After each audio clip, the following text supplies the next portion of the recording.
Well, hello and welcome again, my League of Eagles. It's Monday, and every Monday we gather here for leaders and legacy in style, the divine masculine and the divine feminine, because they do go hand in hand. We're streaming live on Facebook, YouTube, LinkedIn, and many other social media platforms. I'm always grateful to be connecting with you each and every time that we come together. I'm Joy Ruffin, your Minister of Enlightenment, Awareness, and Awakenings. And I'm also your signature style and leadership specialist. And today we're going to be diving into, the conversation is going to be, what's the key word today? Juicy. We're going to be talking with my featured guest speaker, who is Brent Scarpo. And he is what I would say is a multifaceted Renaissance man in many ways. He's going to share with us a lot of things that his life experiences has been about. And what a fascinating author, keynote speaker, and intuitive life coach he is. So much more you'll be sharing and hearing from him, rather, that he'll be sharing with you. So you know the drill. All I want you to do is just settle in, buckle in, well, do whatever's comfortable for you. Grab a cup of coffee, a cup of tea, a glass of water, maybe a glass of wine, because we're global. We're at different times all over the globe. And help me welcome our featured guest speaker. Let's say hello to Brent Scarpo. Brent, come on up. Hello, Joy. How are you? I'm good, and I'm over the moon because you're here, because you're part of an industry, several, that I love, the entertainment industry, communications, and so on. And we're going to be talking a lot about that today. Now, I said in the intro that you're a keynote speaker and author and all of that. But before we get going into the nitty gritty, tell us a little bit in your language about what you do and how you came to do what you're doing now. And then we're going to explore a lot of different topics. Yeah, my two passions in life are education and the entertainment industry. I've known since I was 7 years old what I wanted to do. Um, I was a television child, so I was glued to the TV, always watching the next great show. And there were so many wonderful shows on in the 60s, the 70s, and the 80s. And I remember asking my mother, I said, "What is that?" And she said, "That's called acting." And I was like, that's what I'm going to do. I'm going to be an actor, right? And I'm in little small town Warren, Pennsylvania, Uh-huh. population it was a one horse town. The one horse is still there, not knowing a thing about how to get into the entertainment industry. But I'd set my sights on it since I was 7 years old. So graduated from high school at Warren Area High School, did my undergraduate degree at Mercyhurst University in communication, theater, psychology, and communicate or English, and Mm-hmm. finished in 3 years, and then went to the American Academy of Dramatic Arts in Hollywood, and that's where I pursued my acting career. And the world has just taken off ever since. I did acting a lot in the early 80s, 90s or so. And then Mm-hmm. in 2000, I started producing and directing my own documentaries, and then became a speaker where I traveled for 10 years all over the country, trying to transform the world from hate and viciousness to love and understanding and Ooh. inclusivity. And Mm. then eventually became a life coach, where I do life coaching as an empath for Gen X, Gen Y, and Gen Z. I love it. I love it. What a background. Your background is ever all over. That's why I said Renaissance, a little bit of everything, but all good. So let's go back to kind of not the beginning, but what you said something, Brent, that's my DNA as well. You were glued to the TV. You love the entertainment industry. And many of us, whatever generation we grew up with it's a whole different ball game now. But I get what you said. So how about winning the Today Show contest for storytelling? Tell us how that came about, because that's a biggie. That Hell, was that was life changing. I believe that, whatever your higher power is, they tell you what you're supposed to do if you keep yourself open to the signs and to mm-hmm. what is available. I mean, I think all the answers to our problems are out there. We just have to be conscious of being able to see them when the answers show up. So I Yes. found myself in Atlanta, Georgia. I was waiting on a plane from Atlanta back to LA, Uh-huh. and they had a screen TV. I couldn't hear anything because there was no sound, but the Today Show was on, and they had a little crayon that said, "Everybody has a story." And I believe that each and every one of us has a story that we need to I tell do and to too. share. other. This is what I love about you, Joy, and this radio show because you're allowing us to tell our stories. Mhm. And so they said there's a contest, and they said in 300 words or less, share a story where you'd overcome a major challenge in your life. And the major challenge in my life was the death of my mom. She passed away, Mm. unfortunately, January 26th of 1997 from lung and brain cancer. And Mm. she was one of my best friends in the entire world. We had a great relationship, Mm. she and I. She was a single woman that raised three kids completely by herself, and that was no easy feat in the 60s when it was not No, very popular to be a single woman in that day and no. age. You know, I still remember being the only child in first grade that came from a divorced family. 33 kids in my first grade classroom, and I was the only child that came from a divorced family. So there was a Mm. bit of a red scarlet. So I just knew in my heart of hearts that I was supposed to submit a story. So I talked about this story called The Red Balloon, which I know we're going to talk about. It's Hmm. a story that my mother and I actually put together. It deals with life after death and how there is life after death. And I just submitted it. I literally wrote it in 10 minutes, probably the worst writing I've ever done in my entire life. Like I was just speed demon on the keys because Uh-huh. they're boarding my plane, and I had to get on the plane in order to get back to Los Angeles. And about a week later, I got an email from the executive producer of the Today Show saying that they're highly interested in the show and the story, and that they wanted some more information. Well, unbeknownst to me, they got 100,000 stories, and they Wow. picked eight winners. And way unbeknownst to me, I had no idea I was going to be winner number eight. And so I end up getting chosen out of 100,000 stories, the eighth winner and the final winner because there was only eight. I remember meeting Kathleen Gifford and Hoda, and Uh-huh. Uh-huh. they were super super super sweet. And I remember Kathleen Gifford saying that this was her favorite story out of the eight, and she said we wanted to save the best for last. Isn't that the best? What a coup that was for you, though. And you know what, Brent? It's never ceases to amaze me how, in truth, so many things, the best things happen to us that we're not aware of. We weren't thinking it could be, and then it comes to be, and we're like, oh, we're over the moon. But you mentioned something here, which I was going to ask you about a little bit later, but we might as well speak to it now, because this was my plight as well, being raised by a single mother and being from a divorce situation. So tell us a little bit. I heard you say your mother was your best friend. There's nothing better Best than that. best friend in the world. Yes, and that's a hard divide for many today because when you're a parent and then your children are that can be a difficult thing. So share with us what are some of the many gifts, tools that she gave you that are embodied in your heart and soul today. Yeah, that's what the Red Balloon book, Transforming Your Life One Inspirational Story at a Time, is really about. It's about the relationship between she and I. It's 30 chapters long. Each chapter is a real life story from my mother and I's life experience, and just all the Hmm. many lessons that she, empowered me with in an effort to be able to be the best version of myself. Hmm. Um, she I think one of the great lessons that she taught me was that, there were three kids that my mother had, and she had to raise all three of us, but she really looked at us very individually, that we were each child, and there was a uniqueness that each and every one of us had. Long before the play dates that parents are having with their kids now, my mother made sure that she spent time with her and individually with her children at least once a week. And then we would go on group outings. So at least once a month, my sister, my brother, and I would go on a group outing. I remember my favorite place to go was the Erie Zoo, and each one of us kids would be able to pick, depending if it was our month, where we would go. Well, that was the bonding time, right? That was the bonding time that my mother had with us. And then once a week, one of us would have a special time with my mom. And so we would just do something with her. And it would be as simple as going to the Dairy Queen, or maybe going for Hmm. a walk, Hmm. or we'd walk down to the playground and just swing together. But we would have conversation, we would have dialogue, so much different than what's happening in today's society where, Yes. child is having some kind of conversation with their parent. It's usually via a text. My mother made sure she was right there in front of us. Like when my mother hugged you, you felt her arms. Ooh. Yeah.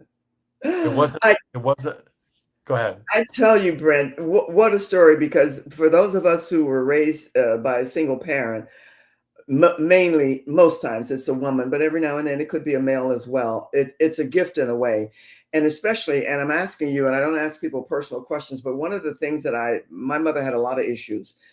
Most do or did more so back in, well, maybe not as much in this generation, but she never badmouthed my father.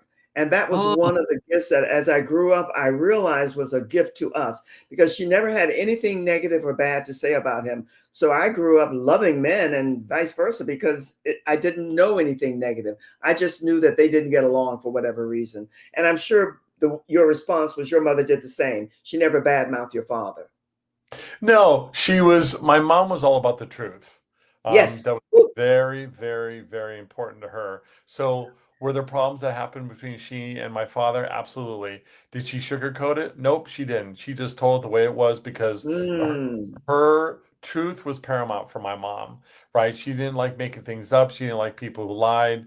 It was really about a sense of truth and that whole idea that the truth will set you free. So she never badmouthed him, but when we asked, why are you two not together? She would say, it dealt with his alcoholism or it dealt with some Yes. choices that he made, There you which go. empowered us because then who knew what alcoholism was back in the 60s? I certainly didn't. Mm. But Mhm. because my mom was all about the truth, right, and sharing the truth, that she was able to share with me some of the problems that those two had. And so now for me, I'm much more aware of, addiction and alcohol and so on and so forth, Yes. knowing that my father was part of that Yes, yes, scenario. yes. Whereas if she had said, "Oh no, no, he was just fine. We just didn't get along." No, that wasn't my mom. She was very much Well, about she wanted about to the truth. find, yeah, well, because there are lessons in the truth. Absolutely. That's why I say it's all about truth, love, and beauty, and heart and soul connected. And Sherry's a guest who's here saying hello to us and enjoying the conversation. Thank you, Sherry. It's always good to see you. I always excited to be with you too, my lady love, and it's our time to get together. Sherry Brent is a friend whom I've known for quite a while, and she and I, whenever we do touch base, it's always heartwarming. Let me just ask you this though, because I love it when you say your mother was all about the truth, and you didn't say it, but I'm saying she didn't sugarcoat it. She laid it out as diplomatically as she could, but she didn't hide from the realities of the truth. And I think many of us today, in every generation, every genre, making excuses. And obviously, your mother did not do that. And that's why probably you're such a good in this book, The Red Balloon. You told one life story at a time that it was so full of all the things that you remembered. Because what I did know about the red balloon, and you said it in your speech, it's about transforming your life one story at a time. Is that what you remember her giving you more than anything? All the different variations to life and how to live it best and be an honest person? Yeah, I think that was paramount for her. You know, Mhm. she she was a single mom that raised three kids by herself in the 60s, which was not the most popular thing to do. And Mm-mm. so she didn't sugarcoat the truth. She just told it like it was. And she was very transformative. I mean, so many of the stories that are in the book, right? I mean, there's one in particular, um, which I'll shorten, but it's called Yes, Christmas Stars. And when my parents got divorced, my mother took three kids by herself from California all the way back to Pennsylvania, where she was raised, to live with her grandparents. And that particular year, and I was 4 years, 4.5, 5 years old at the that's what I time. was going to ask you. How old were you? Yes. Yeah, there was no Christmas presents. We were about to have Christmas, and my mother had no money. She had no job. She had a divorced, husband, and the Christmas stars story is pretty paramount in my book. My mother had to figure out how she was going to tell the three children she loved most in life that Santa Claus didn't come to our house. And I Mm, still remember this so well. I remember when she was, put us to bed, and unbeknownst to me, she was pacing the floor crying because she just didn't mm, know what she was going to do and how she was going to say to us, there were no gifts. There was no Christmas tree, Joy. And mm, I was probably the one that knew it the most. My sister was three, and my brother was like 1.5, 2. mm-hmm. But the next thing I knew, my mother was waking us up in the middle of the night, told us to put our hats and coats and our jacket, to go downstairs and sit on the front stoop. She then came out with hot chocolate cookies. She came out with warm blanket, and Oh she sat in my. front of us and she said, I woke you up because I have a gift from Santa Claus and I could not wait to share with you, and I want to share with you now." And that's when my mother looked at all three of us and she said for us to close our eyes. And we listened to our mother because that's what you did back then. And I closed my eyes and I heard my mother say, "Now I'm going to count to three. And when I count to three, do exactly what I tell you." And so I closed my eyes and we counted one, two, three. She said, "Now open your eyes and look towards the sky." And when I looked towards the sky, Joy, I saw the most beautiful blanket of stars that I'd ever seen in my entire life. Mm. And my mother looked at me and she said, "This is my Christmas gift to you. All Oh, the stars that God has given me to give to you, and that each and every star is unique, just like each and every one of us, and that we could come out and play with the stars whenever we want." And oh, she said, "If you notice, there's no other children out tonight getting stars for Christmas. You're the only ones." And I looked I around love the this. neighborhood, and I was the only one getting stars for Christmas. Oh my God, what a lovely memory. And your mom was not only one of the best moms ever, she was creative, imaginative, and that's where you get your source from. That is such Yes. a great story. That story, thank you for sharing that, Brent. That will stay with me forever. I love stories and story writers and authors and all that. Hold tight. You have me tinkling and I'm just excited now. So hold tight. I'm going to take a little reset and I'll be back with you in just a second. What a beautiful story. My friends, my eagles, I label you my League of Eagles for a reason because you don't fly with the flock. You fly on your own, you're visionaries, you're independent, and you're seeking your freedom. There's a Facebook group that we're inviting you to join. It's called Leading Ladies, Leaving Legacies, where your vision is important, your mission and your purpose, and they're all aligned where you belong. We're asking you to join us and to sign up because this is where women who are trailblazers, pioneers, front runners are able to unite and connect and collaborate with each other. Just like Sherry and I have done over the years, and we haven't spoken to each other, but we keep in touch and we know more or less what each other is doing, and we support that. So make sure you join and you connect with us. And then when you get there, join and connect with some of the other ladies who are there. See how you can collaborate with them because this is a community of leaders, visionaries, pioneers, and you are one of them or you wouldn't be here. That said, I now have a Facebook group that's called YouTube. I said Facebook, but I meant YouTube. It's Joy Ruffin, Fashioning Femininity, Style, and Truth. We're on YouTube every Thursday. It's always ongoing. And it's all about leadership. It's about style. It's about fashion. It's about truth, love, and beauty. And it's all about you and how you're embracing this new era that we're in. And then here comes the graphic that I want you to really take a screenshot, take a snapshot. Brent left us with the most compelling, embracing, loving story ever about his mom. The red balloon, he says, is about transforming your life one story at a time. And it's full of chock full of all kinds of good stories. And when you get this book, say hello and send out a notification that you have read it and what you liked about it and how it instills something in you, because I'm sure it will. That said, now, you know what, Brent? We're back. And here's what I want to share with you. You worked on one of my favorite movies out in the land of Hollywood, and that's The Shawshank Redemption. Now, Yeah. that movie is an oldie, but it's a classic and it's a goodie. And you did a lot of work on it. So tell us give us everything that you can to stimulate us to be better writers and speakers and everything else, because that story was full of a little bit of everything and it is memorable for every generation. So tell us how you came to it and what you did while there. Yeah, so I was a young actor at the time. I was always in front of the camera, and a friend of mine asked me if I'd be interested in being her casting associate, and I said no three times. I'm like, I'm not interested. I was like, just Uh, give me a part so I can pay some rent. And then by the third time, she was crying because they wouldn't let her sign a contract unless she had an associate. I oh, said, well, what are the films we're talking about? So the original title of this film was called Rita Hayworth and the Shawshank Redemption, which is based on a Stephen King novella, and it's one of four different stories in this novella. The first story, Stand By Me, was done by Castle Rock Pictures, and so this would be the second story. So I finally said to her, I said, "Well, how much would I get?" Well, she told me, Joy. I said, "You should have started the conversation with that. Are you kidding me? What do you mean? How much am I getting?" And she said, Oh. "You're going to get a thing called per diem." I was like, "What's per diem? I've never even heard of that word before." Right? So my specific job was to hire all 3,000 men to play prisoners and guards. And Oh so my goodness.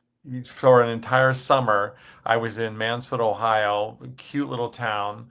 We have an abandoned prison there, and I met just thousands and thousands of gentlemen that wanted to be in Hollywood. And Mm-hmm. we had just an amazing summer. Morgan Freeman and Tim Robbins played the lead. I will share with you that Tim Robbins is not supposed to be in that film. Here's a little tidbit. Here's a tidbit that most people don't know. So this is uh, this is breaking news for the Joy Ruffin radio show. So Okay. when Morgan Freeman had gotten the first part, but then Tim Robbins was not supposed to be in that movie. In fact, another actor had been cast because he's the one that brought in the $25 million because he was an A-list actor. So here's the Oh. question for you. Which actor quit 3 weeks before pencil photography and was replaced by Tim Robbins in Ooh. 1993? Because Tim Robbins is not supposed to be in that film. Another A-list actor secured that spot, but because in his contract says that he can change any words or any sentences in the script, and he wanted Mm-hmm. certain scenes cut out of the script, and the director said no. And so since the director said no, Tim Robbins said, okay, or rather, this actor said, okay, I'm out. So I'll give you one guess, Joy. Think Uh-uh. 1993. What A-list actor would have played Andy Duvane, but didn't because he quit? You know what? Three come to mind, Brent, but I'm going to say, and I don't know if I'm right, Jack Nicholson. Oh, No? okay, that's not bad. Probably a little older than what we would want him to be. Jack Okay. Nicholson's one. Give me the second and the third one. I'm just curious. Well, I was thinking also Al Pacino. Al Pacino probably a little bit older too. Oh, so they're older, so they need to be younger. Oh, They need to I be don't, my third one's not gonna, you must tell us now. Come on, I can't stand it any longer. Tom Who? Cruise. Oh, well, well, Tom well, wait. Cruise had the lead in Shawshank Redemption for months. And 3 weeks before pencil photography, he wanted certain scenes cut out of the movie. And Frank Darabont, the director, said no, that they would shoot them very tastefully. And they went back and forth. And Tom Cruise said, okay, well, if you can't take those out, then I'm not going to do the movie. And he quit. And the next person on the list to play Andy Dufresne was Tim Robbins. Thank God. I'm about to say, I don't, I think both of them are talented actors. Tom Cruise is much more popular and A-list and so on.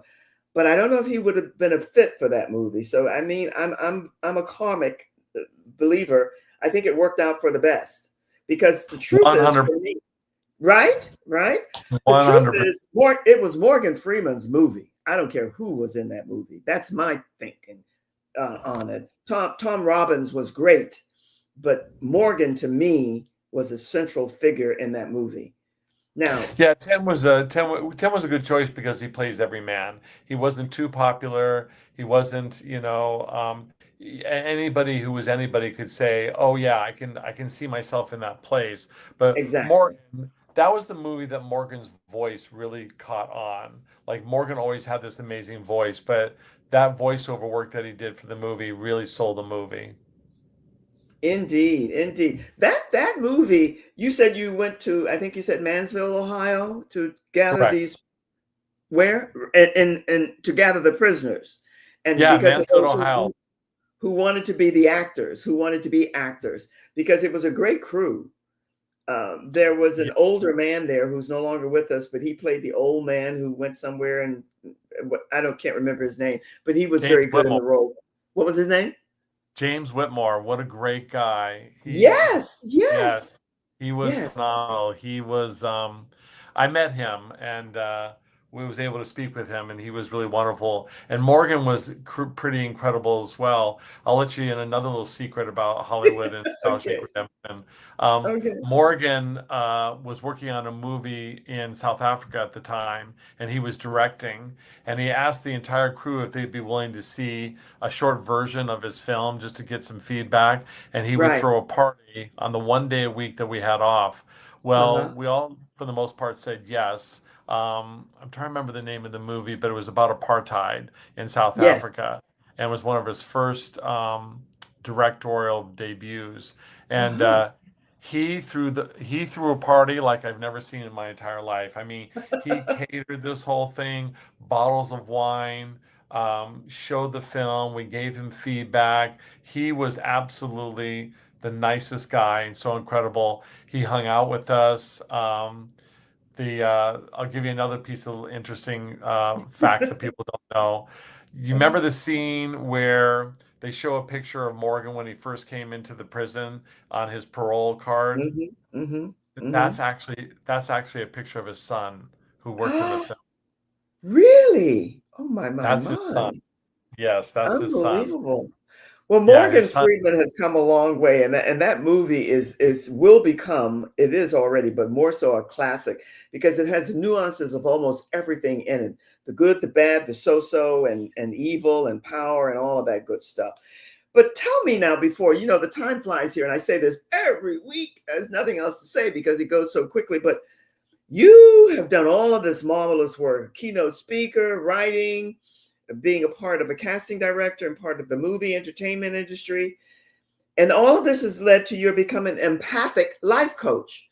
So tell us a little bit more about that and how you segued from all of that marvelous background experiences that you've had to do the work that you're doing now. Mainly, if I'm correct, an empathic life coach. Is that correct? Yeah, so I'm a life coach. I'm an empath, so I'm hypersensitive to everyone's feelings and emotions. It's Mm-hmm. something I've had since I was 6 years of age. But in 2000, I did a documentary called Journey to a Hate-Free Millennium. I produced and directed, and I did the stories of Matthew Shepard, James Byrd Jr., and the kids that were killed at Columbine High School. Yes. And I really examined the issue of hate in society. For 10 years, I traveled all over the world. I've spoken to every U.S. state at least a dozen times, 17 foreign countries.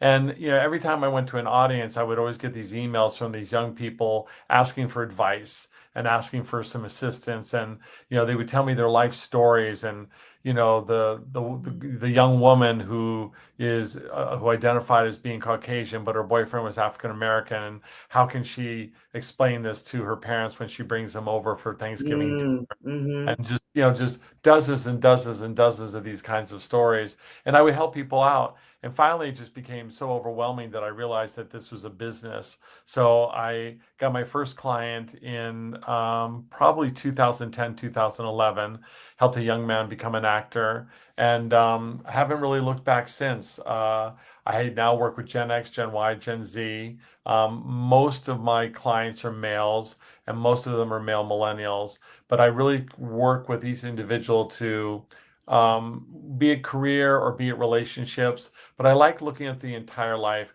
I do for my clients what my mom did for me, right? Yes. Being that person that's there, someone that they can listen to. Young people today don't really have a lot of people that will listen to them, Mm. don't spend the time to actually sit down and, offer them some guidance in terms of advice and the direction that they would like to go. And they're so confused and they're so lost in this very confusing and You challenging know, world. Brent, I'm going to interject and cut you off here just for this reason, because everything that you're saying speaks my DNA as well. Because one of the things I never wanted to get to be a happy senior and complain about our young people, but we are the premier examples that they see. And so many of us, because we didn't get our stuff together, are so confused. Kids now are more confused than ever before. And the suicide rate among young kids is paramount, more higher than it's ever been. And when you say about a hate-free universe, we all have to start working in that direction, because until we have this brotherly love thing, we're not going anywhere. I just applaud, bow. I'm not going to put a crown on your head, but I love the work that you're doing and what you're what you're all about. And as I say to everyone that I meet, keep soaring, keep rising, keep climbing, because the work that you're doing is needed. And I applaud and celebrate you. And thank you for sharing this with us today. Thank you, thank you, thank you. Thank You you. have a brief moment. Do you have any parting words or any food for thought you want to leave us with? I think you already Yeah, gave I us think, anything. here's what I do. I do exactly what you're doing, Joy, and that's co-create with other human beings the best version of Yes. ourselves. And every time we have an opportunity to co-create with another human being the best version of ourselves, the world becomes a lot better. Absolutely, positively. Nothing could be better could be said than that. Brent, thank you, thank you, thank you. We're going to scoot you in the green room and I'll be with you in a second. Thank you so much. Bye for Thank now. you, Joy. Oh, it's my pleasure. My pleasure. I have learned so much today. I always get more out of my meeting and interviewing these fabulous men and women that I greet and meet every week and interview than they do maybe from me, because I love learning and I love listening and learning to all the wisdom and the love that they share. So my Eagles, thank you for sharing this time and space with us today. I hope you know that I honor your presence, your energy, and your willingness to grow. And let me leave you with this as I do each and every week. Empowerment without release is incomplete. When you release old conditioning, you create space for the empowerment to rise, to soar like the eagle. So join me next week for another soulful conversation. Wasn't this a good conversation today? When you review and listen to this over and over, you're going to take away so many pearls of wisdom. And I'd like it if you would comment, and subscribe to my YouTube channel, Joy Ruffin, Fashioning Femininity, Style, and Truth. Do stay connected. And if you want to go deeper, explore my offerings, my upcoming experiences. Another way to work with me is at joyruffin.com. Something meaningful is always unfolding there. It's about going back to the birth, the beginning, the basics of how we show up and how we present ourselves. And remember the theme, your power and full bloom unfolding. So until the next time, my League of Eagles, stay connected, stay confident, and like Brent and my friend Sherry, allow your light to lead the way. Much love from my heart to yours, and all the best always. Have a great week.